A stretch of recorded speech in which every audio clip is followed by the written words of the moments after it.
لفين ونروح فين ونعيش بقى ذكريات، وكل واحد بيتفرج دلوقتي ليه راح مع ذكريات جميله. لكن هو ده اللي محتاجينه، لكن حاجات تانية اللي بتلوث ودنا وفكرنا مش عايزينها.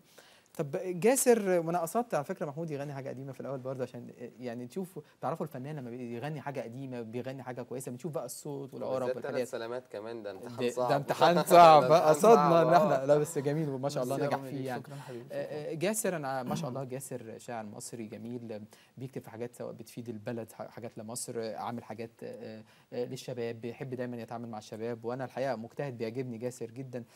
جاسر يمكن هو عن طريق برضو الموضوع اللي بنتكلم عليه، انت قررت ان انت تعمل حاجات كويسه، بس هل برضو عايز اسالك سؤال يمكن سالتك قبل الهوا اشوف جاسر لو اتعرض عليك وانت كشاعر وتكتب كلمات ومبلغ كبير بس تعمل حاجات تدفع على اساس ان بيقول لك ان ده عشان تاكل عيش، لو انا ما عملتش الحاجه، لو عملت حاجه الثانيه دي مش هاكل عيش، في ناس يقول لك كده. بص يا رامي، انا جالي نقد كتير من ناس كتير جدا لما كنت انا الحمد لله اتكرمت من محافظين كتير ووزراء وشخصيات مهمه في البلد.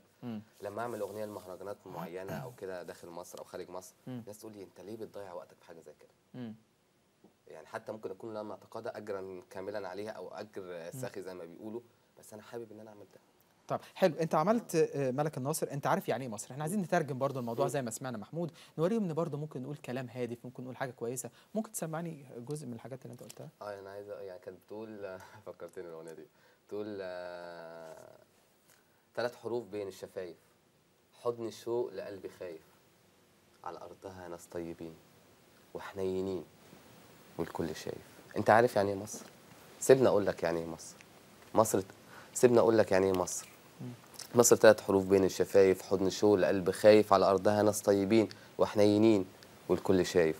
مصر يعني السهر والامان بالليل، مصر يعني الغرام على شط النيل، يعني الحواري والشوارع والمدن، يعني اللي تعبوا واللي شقيوا في بنى الهرم، اللي زاروا ارضها واللي عاشوا بين اهلها قالوا ايه، ام الدنيا كلها الناس فيها لبعضها متجمعين، يعني احتاجتك لقيتك، يعني بيتي هو بيتك، من غير ما بتخبط بتدخل 1000 ايد تتمد ليك. سوري انا مش فاكر عشان دي حاجه كانت قديمه.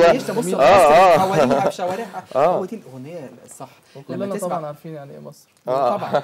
بس تخيل لما تسمع كلمات تحس ان انت بتشم بقى ايه، عارف الحسين وريحه الحاجات المصريه والتوابل والشارع المصري والنيل يعني تحس برضه ممكن كلام اغنيه او صوت او لحن يوديك برضه يعني برضه كانت اغنيه برضه كنت عاملها للحمله بتاعه تبرع بالدم. كنت بتكلم عن الموضوع برضو في كلمات ان انا اقدم رساله للناس ازاي تتبرع بالدم وليه تتبرع بالدم. دي رساله حلوه ممكن اخلي الكلمات. فهتلاقي انا شاركت في حاجات كتير زي كده. انا فخور ان انا اعمل حاجه زي كده، وفخور ان انا يعني قدام محمود ان انا اعمل اغنيه اجتماعيه او هادفه عن اغنيه رومانسيه او شكل تاني. ده في حد ذاتي انا كده. طب كويس، انا خدنا تصريح يعني منك انت فخور، واي حد يفخر طبعا يعمل حاجه لوطنه او لبلده او يعني للمجتمع بتاعه عشان يبقى احلى. ده جميل جدا. طب احنا بنسال سؤال صريح وواضح وانا بوجهه لكل المسؤولين سواء الاعلام او في نقابه الموسيقيين او في كل الناس بيتفرجوا علينا، مين اللي السبب ان بيخلي الاغاني دي تنتشر وتطلع للسوق؟